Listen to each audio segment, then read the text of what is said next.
And welcome back to part 6 of what Naruto had swift released last time on the Naruto What If. Sasuke had still ultimately left the village, joined the Sound 4, and now the Sasuke retrieval mission is underway. Nothing changed in terms of the lineup. Honestly, I don't even think nothing changes in terms of the lineup within the order they're like traveling in. Just because Naruto's fast, I don't think anything in his placement would change. Not that that really mattered anyway, but just a quick note of fact. Can honestly just kind of skip through most of the Sound 4 fights and just summarize them real quick. I believe that's Jirobo, not Jidambo. Jidambo is Bleach. Jirobo is there actually is a Jirobo in Bleach too. That's the brother of Jidambo. But Jirobo, if I'm not mistaken, is the Sound 4 nin. And yeah, I'm just going to Jirobo just to be safe. Jirobo. Naruto. Yep, it was Jirobo. So nothing would really change in that fight. Mostly because, yeah, Naruto could try to, blitz him a little bit, but Jirobo's physicality would be a little bit more than Naruto can handle without throwing, like, Fox Chakra or Rasengan in there. And ultimately, I think it would just end up with him being still stuck in the Chakra Zapping Dome anyway. So nothing really changes with that. Then you would get into the Kimimaro fight. The Kimimaro fight could change up a little bit. Naruto actually being able to just quickly get in there and attack Kimimaro, but Kimimaro is also pretty quick on the draw, able to match Neji's reflexes very well. And sorry, I thought I heard a car come in. Being able to match Neji's reflexes pretty well, and ultimately he would still tag Naruto with a chakra web.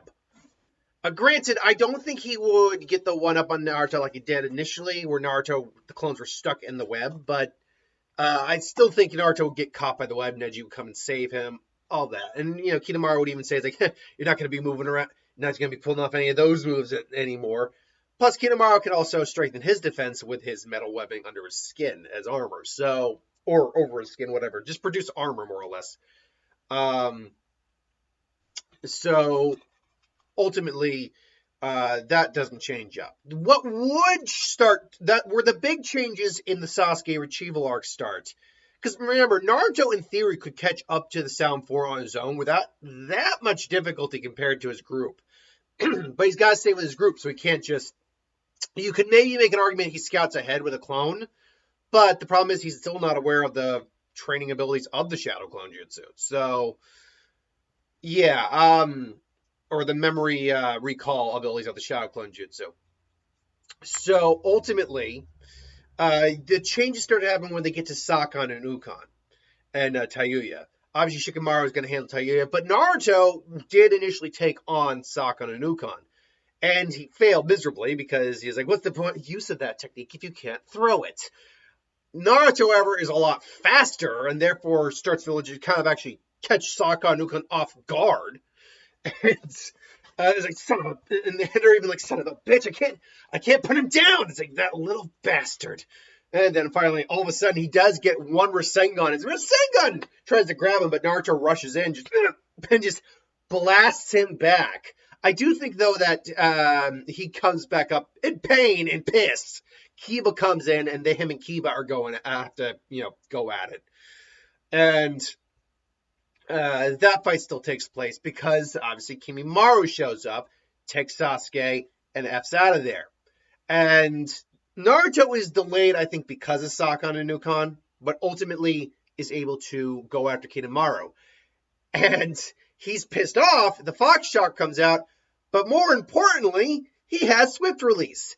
And as we've kind of put at this point, just Naruto's full base form, Swift Release, is faster than Lee with his weights off.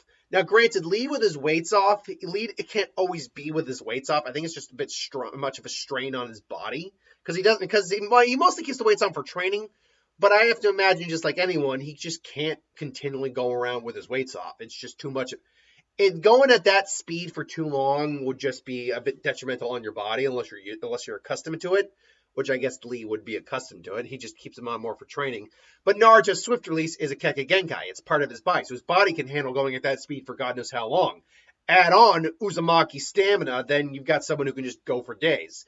Naruto is very much above Lee without his weights on. I'm trying to think if I would scale him, because we don't actually know how fast Lee comparatively is throughout the gates, because he didn't start moving against Gaara until he hit the 4th gate, and then he hit the 5th gate. So we don't really know how much faster he probably is when the other 2 gates prior to that open. We know one of them, I believe, is the 2nd gate's the gate of healing that actually allows you to recover some stamina, but I don't know if it jacks your chakra up by that much. I think it does. Let's actually just look into this real quick. I'm pretty sure all of them give like a bit of a boost, like to your physicality, chakra reserves, all that. 8 gates, Naruto. Let's see here now.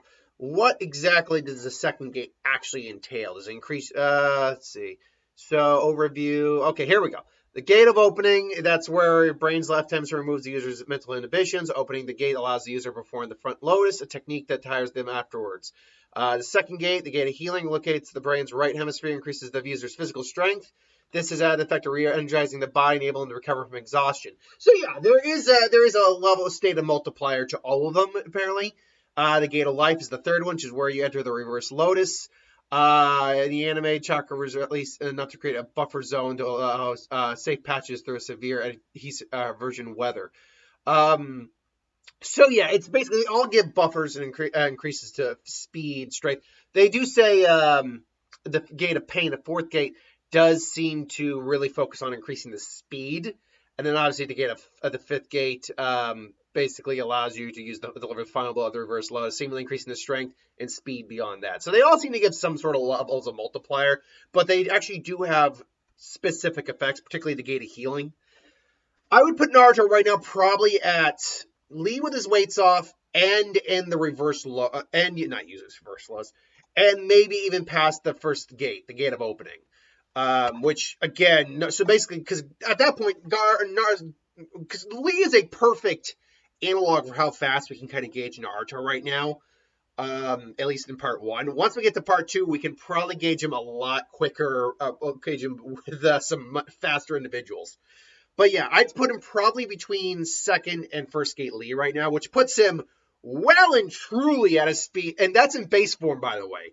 With Kurama's chakra boosted into him, well, now you're dealing with a character who's probably multiplying, because we don't have any idea what kind of multiplier the Fox chakra really is, even just in that base form. I would probably put him at least in 5th gate Lee territory, minimum, which means that he catches up to Kimimaro quick, lands a good punch on him, blasts him, and the coffin just goes straight down, and they're in the woods. They're not in that giant field because Naruto caught up with them like that. Hell, the fight could probably even be heard by Tayuya Shikamaru. By those two, they're probably that close. And so, Kimimaro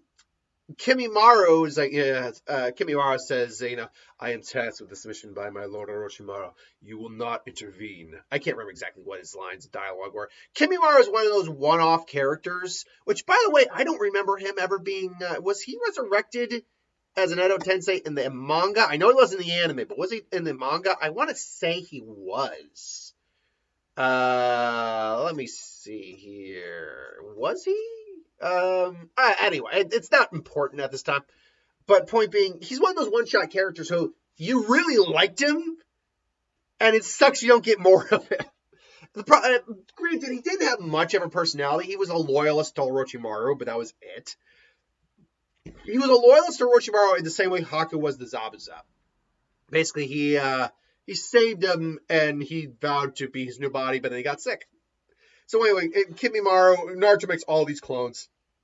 Kimimaro is not still aware that Naruto has the swift release. He's probably been, I don't think he's even been told about Naruto, really. But, he summons the bone sword. He's got, and he's ready to fight. Unfortunately, Naruto, with Kurama Chakra enhancing him, just base Kurama, not the one tail. Kurama Chakra and swift release. Kimimaro is able to, it certainly has reflexes. It can definitely hit a couple of them. And he's got swords in both hands. He's carving through a couple of these clones. But these clones are landing shots, and good shots. If it wasn't for the bone armor he's got underneath his skin, he probably would be just dead or unconscious at this point. But he can take a lot of hits, but Naruto's hitting so hard, he's actually cracking some of the bone, like the bone armor. So Kimimaro is getting hit hard. Kimimaro finally just says, finally goes, I can't remember. Let me get his list of techniques, because I don't know if him using the bones like on his back was an actual technique name. Let's see here. We'll just go do. 1 second there, where he fights the Kimimaro. Nope, that's not it. There we go. Where is the Kimimaro? Kimimaro, where you are, Kimimaro. Come on, give me Kimimaro's name. Okay, fine. You don't want to give me Kimimaro's name? I'll go to his Kekkei Genkai, which Kimimaro possessed. That brings me to the Kimimaro page. Okay, now did him like splaying his ribs and all that actually have a name for the technique, or was it just a style he had? Let's see here. Curse Steel, Dance of the Carmela. Why don't I just go down to his actual description of these names? He called them dances mostly. I can't remember that actually. No, it just had a terminology. Point being, he does the whole, and actually, I'll get the image up so we can reference this and what he's actually doing in this scene against Naruto, because he realizes if I don't really up my game here, I could be in trouble. He does. Hold on, I just realized I have to window capture. There we go. Let's do that. And he does that against Naruto. So now he's basically fully pronged. So Naruto's are now starting to pop a lot more and get a lot less damage in on him. He's also probably has a bit of his curse mark activated at this point. So he's more than willing. So he's more powerful than Naruto, kind of. Like physically, he's more powerful. Naruto, however, is not done yet, as he all of a sudden Kimimaro hears the sound of this chakra and sees swift release Rasengans coming at his ass from all angles. And even Kimimaro's like, that's not. He just boom, and Kimimaro is now just. He's like he's in pain. Like, what is he? But ultimately, he actually goes all the way into second form or second mark Kimimaro. Granted, he's missing flesh. He's bleeding. He's got torn body parts. A lot of his bones actually broke under that. Naruto is literally hitting him with everything he's got, and Kimimaro is feeling it. And Kimimaro was like, "You are a threat to Lord Orochimaru. I will not. My last act will be to rid you of this world." And so, by the way, I loved his second form. Sasuke's was always weird, but I understood it was supposed to be like a demonic angel kind of thing with hands for wings. Kimimaro's was very cool with the dinosaur-like design, and the fact that bones made him look even more dinosaur-like. That was just really cool. I liked his design.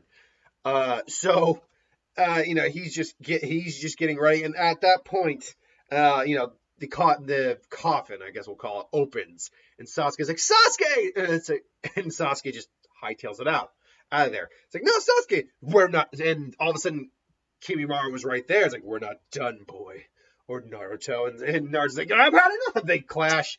Except Naruto doesn't have the physical strength, really, even with Kurama Enhanced Chakra, to really combat this guy at this point. He's got the speed. He can still outspeed him, no problem. But except for maybe a really powerful Rasengan, he doesn't have enough power to actually do anything. Lee shows up, tells Naruto, I will handle this. You sure? It's like, don't worry. Don't worry, Naruto. Go after Sasuke. And then he just disappears. And Lee tries to fight Kimimaro like this and fails miserably, almost getting his ass killed until Gaara shows up. And at that point, Gaara is able to use the entirety of the woods. Just like, this is why Naruto was actually able to get the Rasengans off, because he summoned so many clones, he was able to hide a lot of them behind the trees. Because we saw in the episode, both the anime and the manga, how thick that forest was, how dense that forest was. So Naruto heads off, and Gaara ultimately is able to actually just beat Kimimaro. that it really makes you it makes you realize how strong Kimimaro was. Gaara was actually going to lose that fight when you actually break it down because yeah, he performed the giant sand burial, which would have crushed him, but Kimimaro, because of what was it, the Bracken dance, and formed the bone trees and just moved through the bone, which was who knew they could do that until you saw it, and would have killed them both had he not died on the spot. So honestly, he had Gaara beat, but he just died. But in this version, because Kimimaro has actually taken a lot of hits and is actually in a lot of pain, and he's basically run his clock out a lot quicker than he did in the original. He's killed. He is like maybe he still makes it out of the sand burial, but he can't even. He's like maybe tries to get out of the bone and just dies before he even musters an attack up. So yeah, Gaara and Lee are safe. Yeah, that moment he apologizes to Lee. It's like it's fine. I look forward to our next fight. Meanwhile, Naruto does catch up with Sasuke, and just for truth be told, he catch up to him a lot quicker. He catch up to him a lot quicker than normal, obviously, and they're not anywhere near close to the Valley of the End. But for the sake of thematics, let's just say it still takes place at the Valley of the End. Naruto says, "Sasuke, what are you doing?" And I can't remember the actual dialogue. Honestly, it's been a while since I haven't rewatched Part 1 Naruto in ages. So I'll have to at some point for dialogue purposes, I'll have to rewatch those parts to get a bit more of an idea what the dialogue was. But more or less, it came to the fact that I need this. There's nothing more the village can offer me, and I'm walking my own path now. And you're just going to abandon us, your friends, and so Sasuke is like, I'm not going to let you leave, Sasuke. It's like, I know. And so Sasuke goes up against Naruto. Now, you'd think initially Naruto would be able to handle Sasuke no problem. Because in base form, as I said, I put him right around second to third gate Lee, somewhere in that form. But Sasuke and someone brought it up too that Sasuke was at the minimum speed that you need to reach that you need to use the Chidori. That's what they stressed in his training. And so Sasuke by admission probably wasn't that fast. But with the curse mark amp, the fact he now has the curse mark fully under his control, he might be close to Naruto's speed. Maybe not. He's probably not as fast, but he might be getting there. Like if let's just say Naruto's a 10 on the speed factor, Sasuke's probably a 7. Like he could probably keep up with Naruto to a certain degree, and with their Sharingan, keep up legitimately. But Naruto is just trying not to hurt his friend. He's trying to gauge what's going on. And Sasuke's like, "What's the matter? You're not going to use your shadow clones?" And Naruto tries and isn't able to briefly get one on Sasuke, but Sasuke just activates his Sharingan. Like, boom, you're gonna have to try better than that. And then Fireball Jutsu, and Naruto goes into the water, and he's just sitting, laying there, and he's just thinking, like, that settles it. You really do mean to kill me. And so Naruto just gets up and just kind of cracks his neck. And now it's like, you want it? You got it! Shadow Blow Jutsu! And then you hear that music. Do, do, do, do, do, do. Oh! And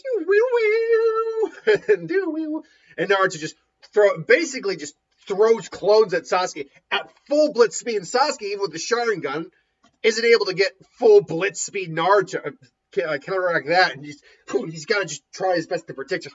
And just gets a gut shot as Naruto just throws him down into the water.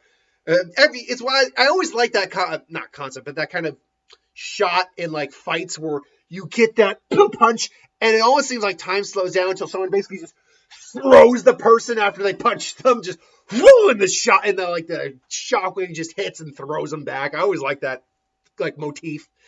And so Sasuke hits the water, and now he's just like, ugh, damn it! And so is that really all you can do? And all of a sudden, Naruto comes in, and he's not letting up on Sasuke. So Sasuke finally has to go use his curse mark, which we know did actually well.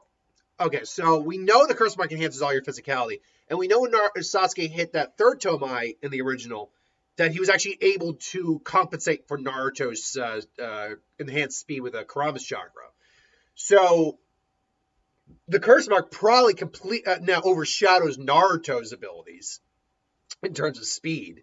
Like he's now very very much the faster of the two, and at the Sharingan, Naruto just boom boom. He can't do it, even with all of his speed, all of his ability. Even with the clones, Sasuke's now just throwing kunais, shurikens, fireball until eventually they clash, and he just poof. And Sasuke basically hits him with the Chidori like he did originally and puts it through his shoulders. Like, you dodged the last minute, but you're not going to be able to use that arm anymore. And one more should do it. It's over, Sasuke and Naruto. And there's a little bit of regret in there. It's like, little bit of regret in his voice, but he's still keen to do this. Until eventually, Naruto grabs Naruto, and the skin starts, and then all of a sudden the wound starts to heal up. Naruto has an impressive healing factor, but it gets amplified up the yin-yang when he actually accesses Kurama's chakra. It does actually turn a little bit into a Wolverine-like healing factor, because we literally saw that thing fill in just with base Kurama chakra going through his system. So, it's like, what is this? I remember this. What are you? I'm your friend. And that's why I'm going to bring you back no matter what, even if I have to break every bone in your body. And obviously, as we had established, he's probably around 4th or 5th gate Lee level speed at that point. So now he just cracks Sasuke straight on. And Naruto just starts beating on him relentlessly. Curse mark or not, Sasuke cannot do much against this man right now. Like Naruto is throwing hands hard and fast, delivering the Uzumaki barrages. Sasuke just finally gets kicked into a wall. Naruto delivers that. What was the line? Why would you do this? It's because what do you know about it? You never had anyone. It's because I had those people and lost them that I have this pain. And Naruto says that it must be like, I don't know, I never had anyone, but losing you is what it feels like to have a brother. Something like that. I can't remember line. I had to go back and read the dialogue from those scenes. The point being, it's basically the concept of Naruto doesn't understand his actual particular pain. Naruto likens Sasuke to a brother, so he kind of will experience that pain if Sasuke's gone. Sasuke eventually just blasts him back with an attack. And Sasuke goes and Sasuke even admits, I admit, Naruto, you're special, but I'm more special. And he goes into the second form state curse mark, and he starts just to put the pressure on Naruto again, ultimately throwing him back with a giant, massive fireball. And Naruto probably hits the ground, or probably hits the water like he did initially, or was it the ground or the water? I think he hit the ground and then floated into the water. We basically just would have broken his neck, more or less. So Kurama said, "You really are a weak little brat. You better thank me for this." And so he goes in the first tail Kurama mode, and again Sasuke's put on the back foot, and he fires down a fireball, whereas the fire chakra just is like, no. Naruto comes in, launches a punch. The punch extends because he can lengthen the limbs. They clash for a while. Except now Naruto probably is... First tail Naruto, for part 1 Naruto with Swift Release. Where would I put him speed-wise? That's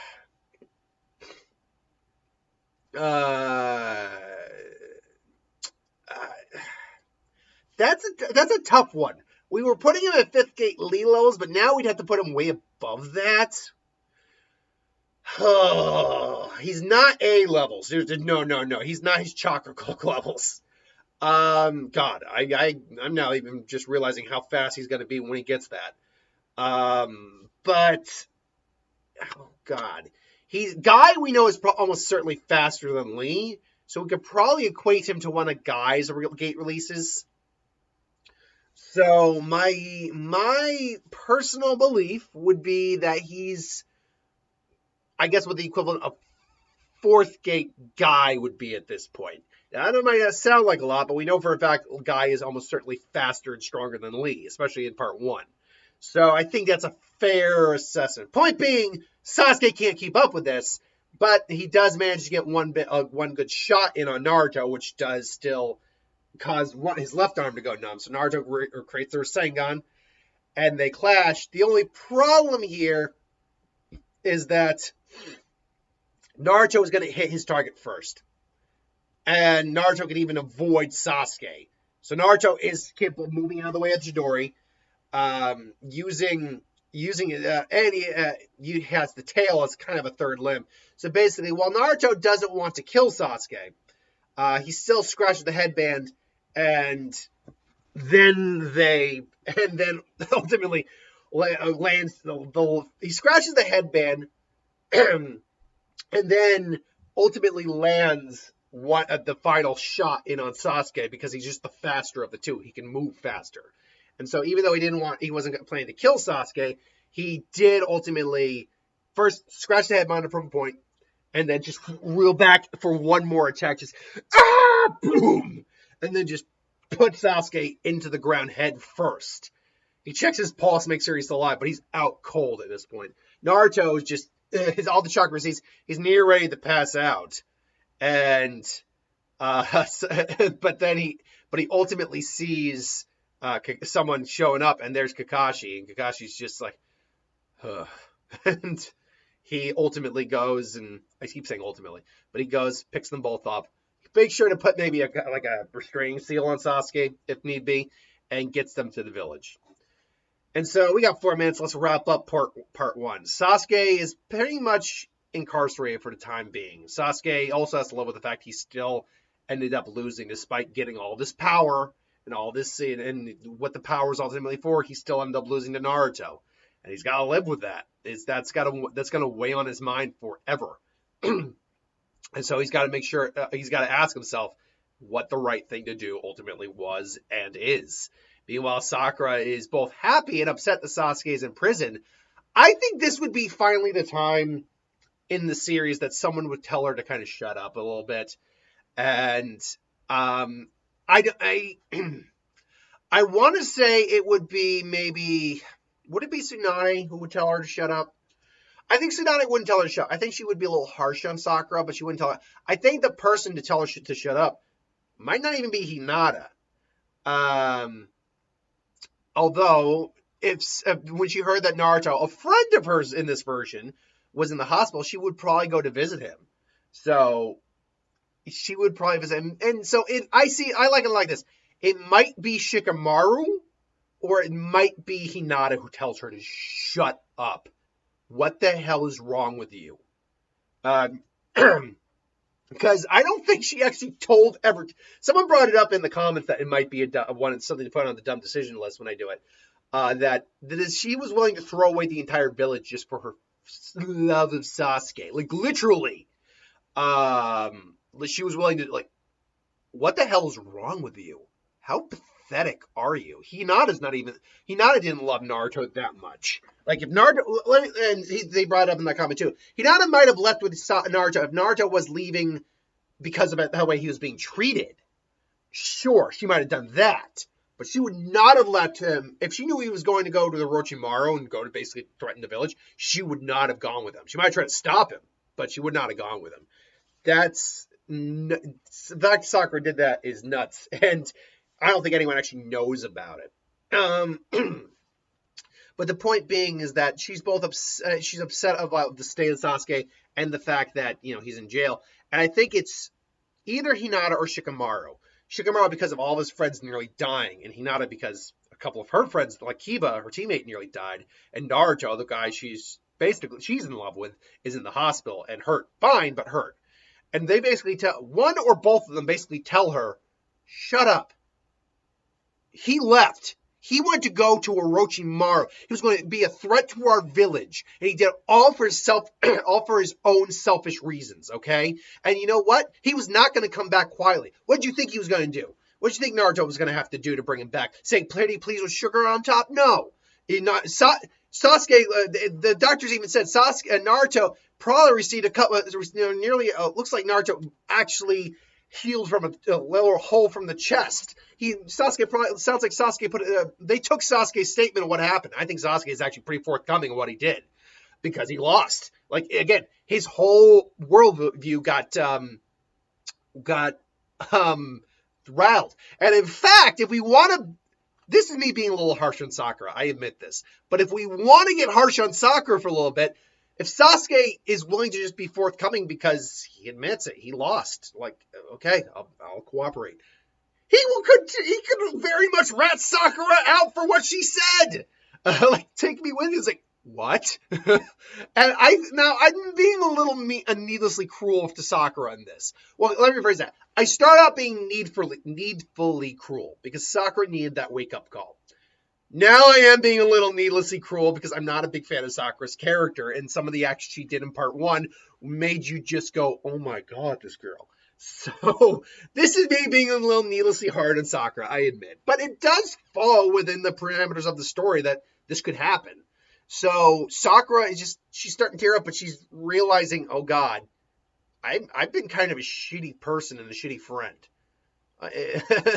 And then, yeah, I think the Anbu kind of comes.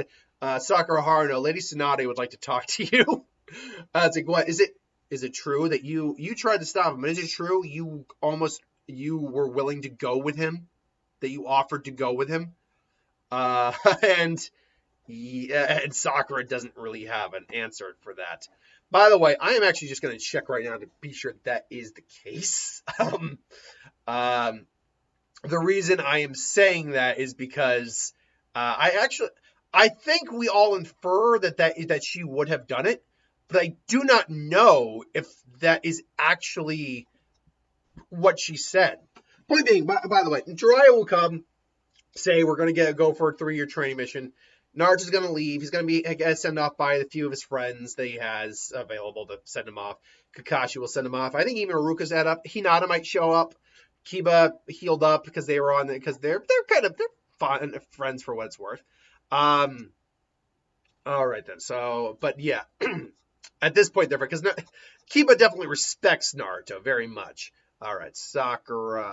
All right, let's just. I just want to be sure about that whole she would have left the village thing. Let's see here. Tuning exams. Chrono Crush. And Sasuke visits him every day, agrees, Naruto agrees. Sakura said that okay, Sakura takes Naruto aside, tells him the curse seal. Okay, stop giving me ads so I can really read this. Actually, the funny thing is, I actually, back in the day when I haven't really collected physical media in a while, and I don't hate physical media, I just haven't had the money or the urge to buy physical media lately. I really should, just to help keep the industry alive a bit longer, plus to increase my collection a little bit.